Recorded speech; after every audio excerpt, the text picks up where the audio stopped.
충분히 공부했고 경제적으로도 부유하고 남편이나 자녀들이나 무엇 하나 빠지는 것이 없는 여인이 있었습니다. 근데 이 사람에게도 인생을 힘들게 하는 문제가 있었습니다. 이 여인은 항상 다른 사람과 자기를 비교했고, 비교의 대상은 자기보다 더 지식이 많고, 자기보다 더 부유하고, 자기보다 모든 것에서 더 나은 조건과 환경에서 사는 사람들이었습니다. 그래서 이 비교의 결과는 여인에게 항상 불안을 심어줬어요. 자기가 지금 뭔가 못한 삶을 살고 있는 것 같이 느끼게 했습니다. 자신감도 없었고, 뭘 해도 만족스러움이 없었습니다. 그래서 여인은 주변 사람의 권유로 상담을 받았습니다. 상담자와 이야기를 하는 도중 그녀는 자기 속에 있는 쓴뿌리 하나를 발견하게 되었습니다. 자신이 어렸을 때부터 결혼해서 독립하기까지 부모로부터 인정받은 경험이 없었던 겁니다. 그녀의 부모님들은 칭찬에 인색했고 늘 다른 집 아이들과 비교를 해서 더 나은 목표와 결과를 요구했습니다. 부모님의 평가 앞에서 얘는 항상 부족한 존재였습니다. 어른이 된 후에 겉보기에는 남부럽지 않은 환경에 살게 되었지만 인정받지 못한 공허함으로 먹고 또 먹어도 배고픈 사람처럼 되어버린 것입니다. 하지만 그녀는 좋은 상담자를 만난 덕분에 자기 삶의 근원적인 갈증을 발견하고 해결해가는 삶을 살아갈 수 있게 되었습니다. 오늘 함께 읽은 말씀에 나타나는 예수님의 모습은 좋은 상담자와 같습니다. 예수님은 우물 곁에 있는 사마리아 여인의 이야기에 관심을 가져주셨고 있는 그대로 여인을 수용해 주셨고 여인이 가진 목마름을 해결해 주셨습니다. 메시아이신 예수님은 오늘 우리들에게도 좋은 상담자입니다. 우리 모두가 어떤 부분에서 목마름이 있는 사람들이고 예수님이 우리의 목마름을 해결하도록 도와주십니다. 시편 기자는 우리 인생의 갈증을 이렇게 표현했습니다.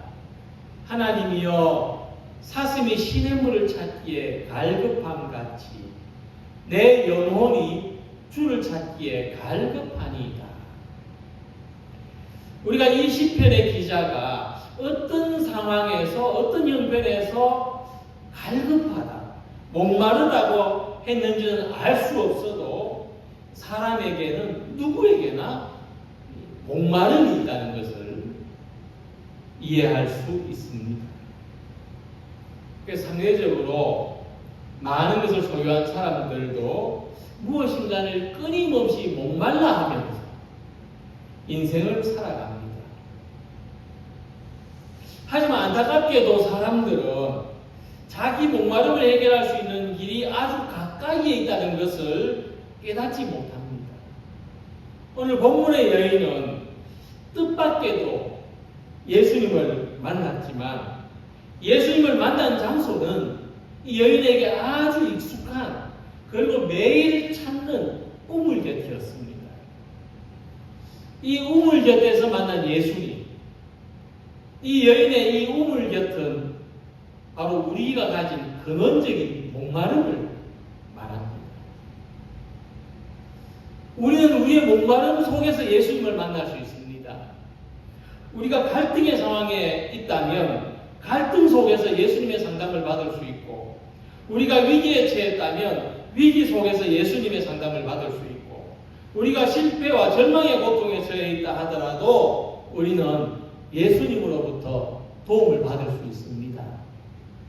우리가 염려하고 우리가 고민하고 우리가 혼란을 느끼는 바로 그 상황이 우리 자신의 우물곁입니다. 이 말씀을 통해서 오늘도 우리의 우물 곁에 계신 예수님과 만나는 성도님들이 되시기를 바랍니다. 먼저 이 여인에게는 바닥을 알 수 없는 우물처럼 근원적인 목마름이 있었다는 것을 말씀드립니다. 이 사마리아 여인의 이야기는 단순히 한 개인의 이야기가 아니라 모든 사람이 겪고 있는 내면의 갈증을, 근원적인 목마름을 나타내는 상징적인 대화입니다. 특히 목마름은 이 성경에서 이 사람의 결핍을 나타내는 아주 중요한 표현입니다. 먼저는 이 여인이 가진 목마름이 그의 삶에서 어떻게 나타나는지를 보겠습니다. 사마리아 여인은 낮 12시에 가장 더운 시간에 우물에 물을 길러 왔습니다. 예수께서 길 가다가 피곤하여 우물 곁에 그대로 앉으시니 때가 6시쯤 되었더라고 했습니다.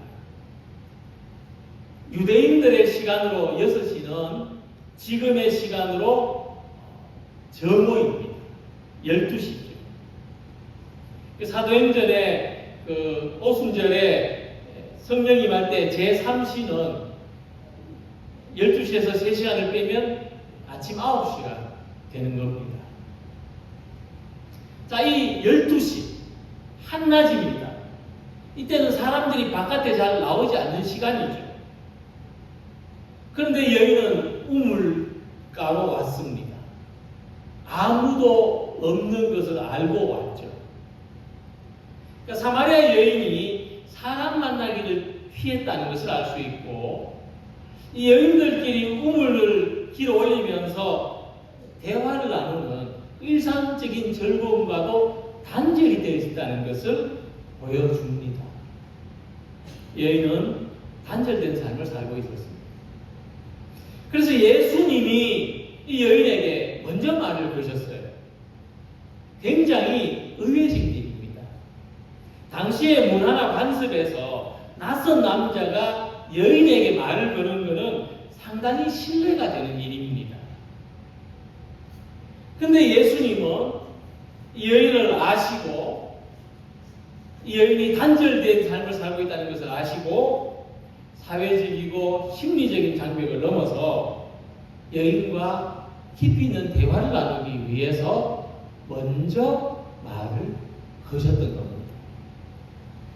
그러자 여인이 이렇게 대답합니다. 당신은 유대인인데 어찌 사마리아 여자에게 물을 달라고 하십니까? 당시에 유대인들과 사마리아인들은 서로 상종하지 않았습니다. 그러자 예수님이 이렇게 말씀하십니다. 내게 만일 물을 달라고 하는 자가 누구인 줄 알았더라면 오히려 네가 그에게 물을 달라고 했을 것이고 그는 너에게 물을 주었을 것이다. 요한복음 4장 10절 말씀을 세번역 성경으로 보면 내가 하나님의 선물을 알고 또 너에게 물을 달라는 사람이 누구인지를 알았더라면 도리어 네가 그에게 청하였을 것이고 그는 너에게 생수를 주었을 것이다. 그래서 여인이 예수님에게 대꾸합니다. 당신은 물기를 그릇도 없고 이 우물은 아주 깊은데 어떻게 물을 줄 수 있다는 말입니까? 이 대화에서 예수님은 물을 길러 나온 여인에게 내가 너에게 생수를 줄 수 있다고 말씀하십니다. 하지만 여인은 그 말씀을 믿을 수가 없었습니다. 여인의 마음에는 의문이 있었습니다. 아니, 당신이 나를 어떻게 알기? 내가 가진 목마름을 해결해 줄 수 있다고?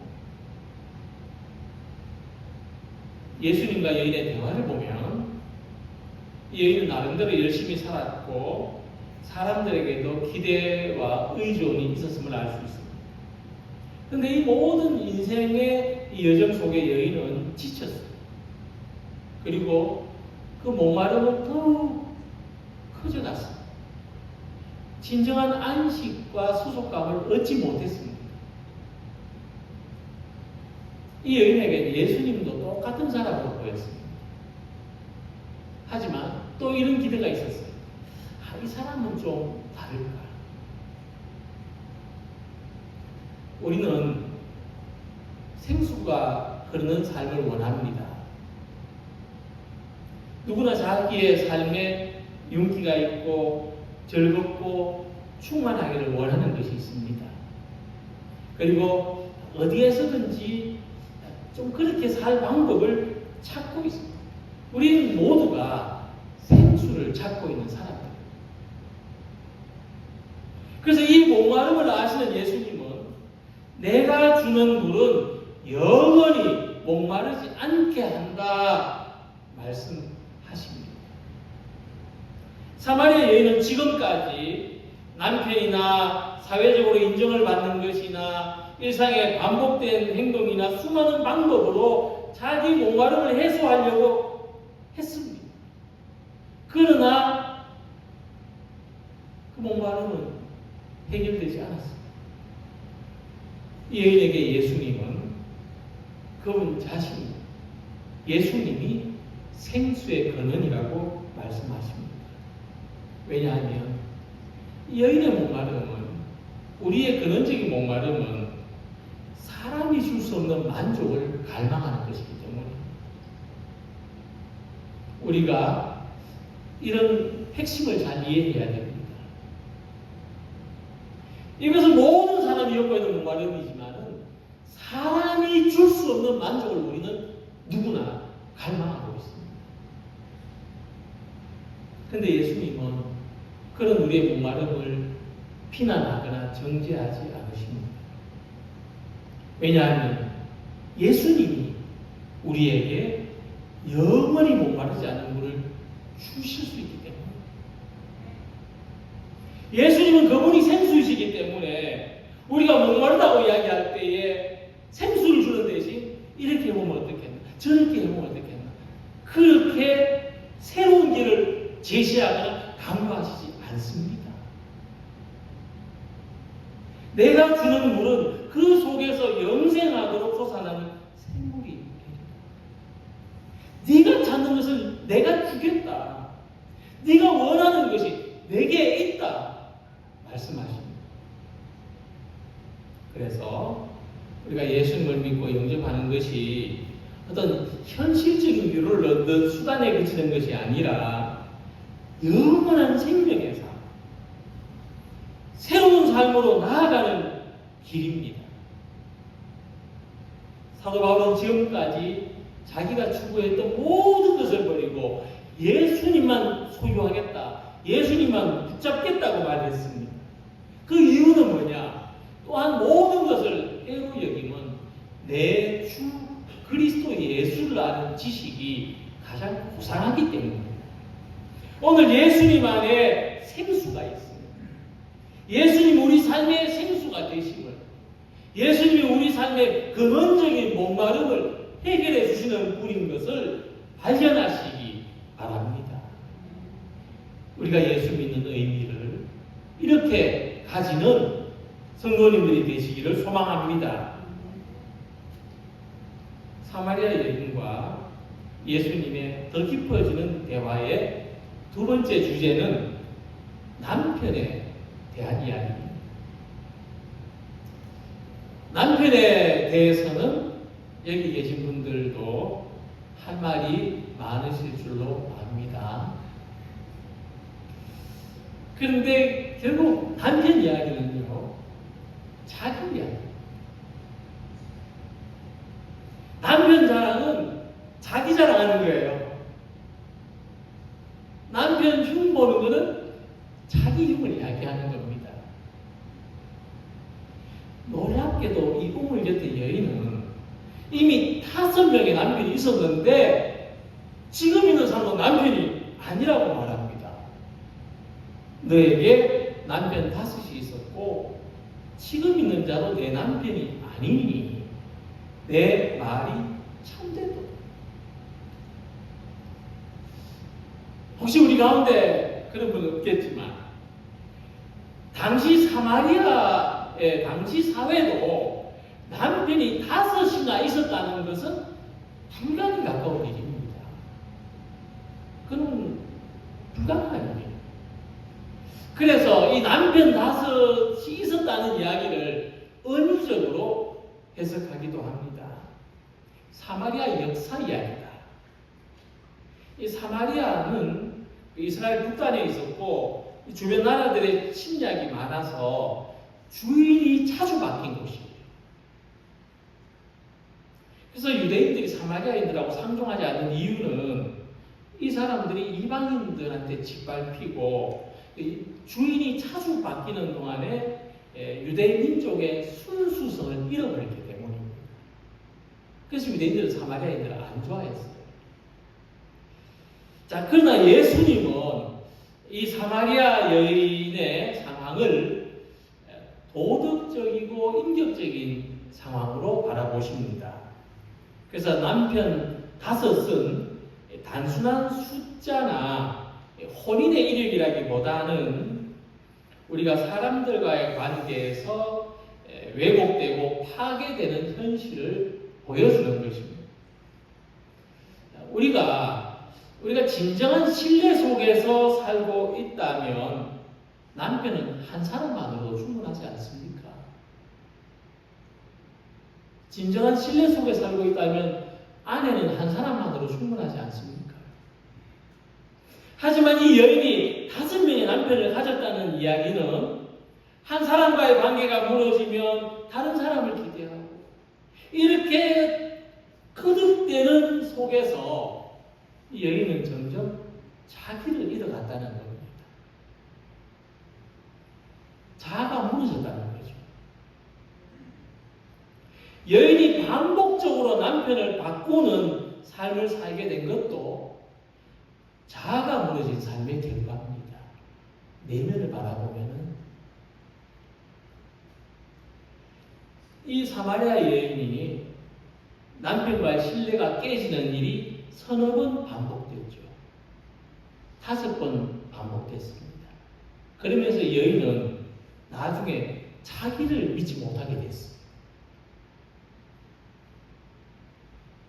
지금 같이 사는 남편을 믿지 못하는 것이 아니라 이 남편하고 같이 살고 있는 자기를 믿지 못하게 돼요. 이 6번째 남편을 선택한 자기를 믿지 못하기 때문에 예수님이 남편 데려오라 하니까 저 남편이 없습니다. 이렇게 말합니다. 이 사람도 못 믿고 자기도 못 믿고 그러니까 예수님은 거듭되는 실패와 절망으로 자기 자신이 무너진 여인을 찾아오신 겁니다. 그리고 손을 내밀어 주셨어요. 우리도 그렇지 않습니까? 이건가게뿐만 아니라 사업을 했는데 5번 실패했다고 생각해 보십시오. 그 다음에 또 자기를 믿고 어떤 일을 할 수 있겠습니까? 직장을 구했는데 학교 시험을 쳤는데 5번 떨어졌다고 생각해 보십시오. 자기를 못 믿게 된 거예요.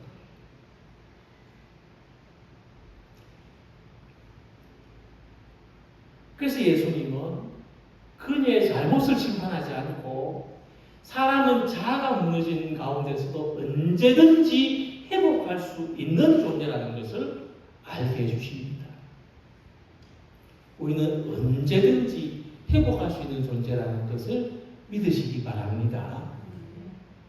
예수님 만난 여인에게 새로워진 것은 예수님으로 자기 존재가 소중하다는 것을 인정받았기 때문입니다. 오늘도 예수님은 우리에게 이런 경험을 주십니다. 메시아 구세주를 믿음으로 우리가 하나님의 자녀가 됐다는 것은 내가 얼마나 소중한 사람이 되었느냐는 이야기입니다. 내가 하나님의 자녀라는 것을 믿는 것은 내가 소중한 사람이 되었다고 내가 나를 인정하고 받아들이는 것입니다. 이런 우리가 얼마나 귀합니까? 그래서 우물 곁에서 예수님과 만나는 것은 이전의 모든 상처와 실패를 덮는 새로운 출발점입니다. 우리도 자기의 우물 곁에서 예수님 만나면 이전의 모든 상처와 실패를 덮고 새로운 출발을 할 수 있습니다. 그래서 여인은 그 순간 불똥이를 내던져 버렸어요. 이는 그리스도가 아니냐. 그동안 자신이 회피했던 마치 죄 지은 것처럼 피해 다녔던 동네 사람들한테 다가가서 예수가 그리스도라고 막 이야기합니다. 무슨 말입니까? 자아가 무너졌을 때 여인은 사람들을 피했습니다. 사람들을 숨었고 사람들과 단절했습니다. 근데 자아가 회복되니까 사람들한테 상처받는 게 두려워지지 않았습니다. 예수님으로 말미암아 하나님은 우리를 소중한 사람으로 받아들이시기 때문에 우리에게 관계의 용기를 주시고, 그래서 우리가 상처받을 줄 알면서도 사랑하게 하시고, 이해받지 못할 줄 알면서도 이해하게 하시고, 섬김받지 못할 줄 알면서도 섬기는 용기를 주십니다. 그래서 사마리아 여인과 예수님과의 만남은 예수님이 우리의 무너진 자아를 회복시키시고 새로운 삶을 살아가게 하신다는 말씀입니다. 이 여인의 남편들은 인간관계의 파괴와 자아가 무너진 것을 의미합니다. 그러나 마지막 남자와의 만남, 곧 예수님과의 만남은 온전한 사랑을 회복하게 했습니다. 삶에 대한 신뢰를 가지게 했고 자기 자신을 소중한 존재로 깨닫게 했습니다. 그래서 고난과 시련의 어떤 좌절의 경험에도 예수님은 하나님 안에서 소중한 자기를 발견하고 회복하는 성도님들이 되시기를 소망합니다.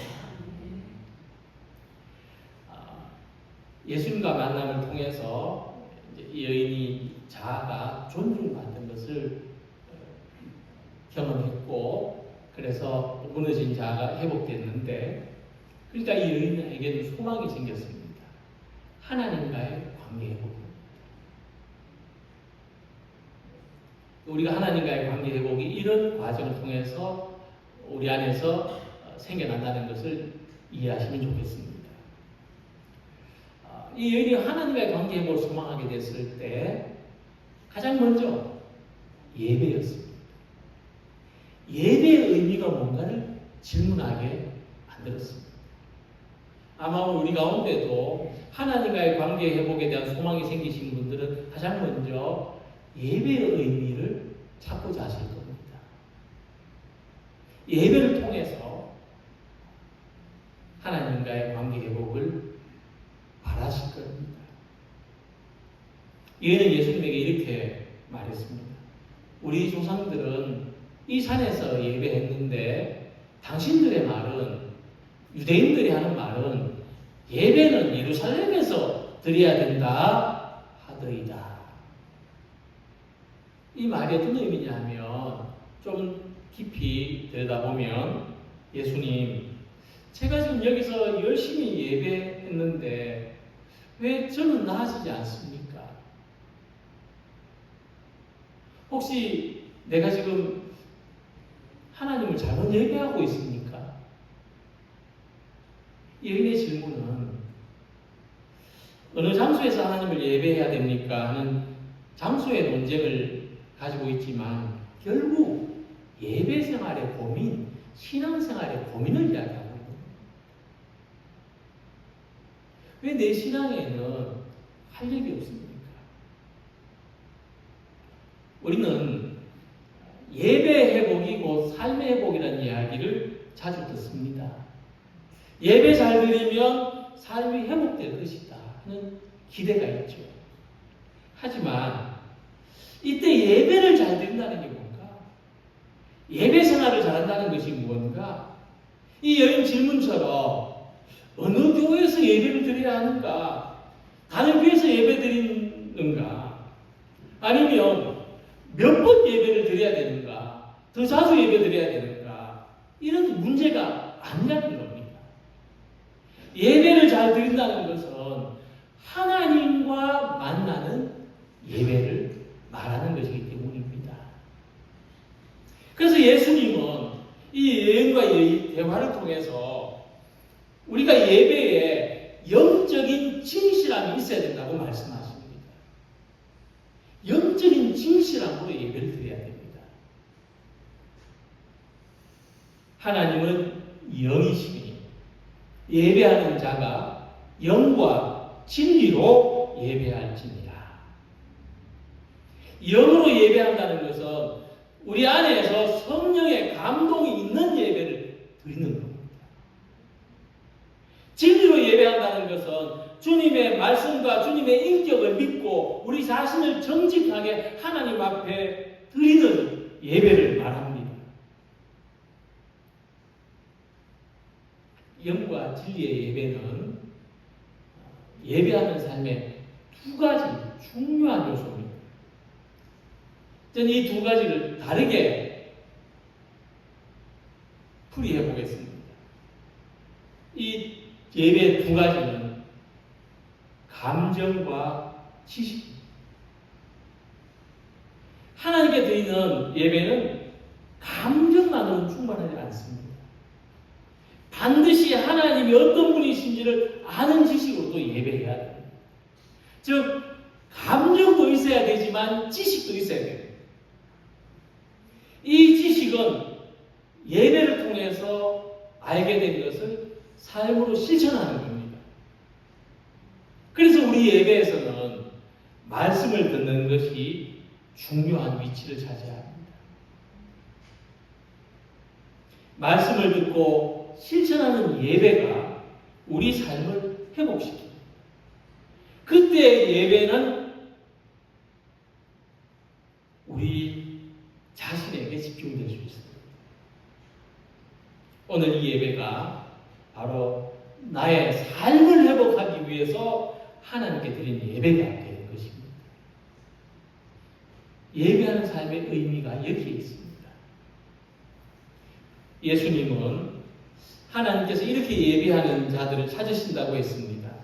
아버지께 참되게 예배하는 자들은 영과 진리로 예배할 때가 오나니 곧 이때라. 아버지께서는 자기에게 이렇게 예배하는 자들을 찾으시느니라. 감정과 지식으로 예배하는 사람, 영과 진리로 예배하는 성도가 되시기를 바랍니다. 하나님이 찾으시는 사람은 능력 있는 자, 많이 가진 자가 아닙니다. 하나님께 자신의 내면을 있는 그대로 보여드리는 감정과 하나님의 말씀대로 실천하는 진리로 예배하는 것입니다. 이런 예배가 신앙의 혼란을 치유하고 이런 예배가 삶을 회복되게 하고 이런 예배가 우리 내면에서 목마르지 않은 생수가 솟아나게 합니다. 오늘 우리도 우물 곁에서 예수님을 만날 수 있습니다. 예수님은 우물 곁에 계십니다. 우물에서 멀리 떨어져 계시지 않고 우물 곁에, 우리의 목마른 곁에 예수님이 계십니다. 이 우물은 우리의 목마름이죠. 근원적인 결핍, 갈증입니다. 실패와 절망의 결과로 무너진 자아입니다. 삶과 예배의 의미가 혼란스러운 상황입니다. 우리를 일을 가장 잘하시고 우리에게 가장 잘 가르쳐주시는 상담자 예수님을 통해서 오늘 우리 우물곁에 생수가 솟아나는 우리 모든 성도들이 다 되시기를 주님의 이름으로 기원합니다. 기도드리겠습니다.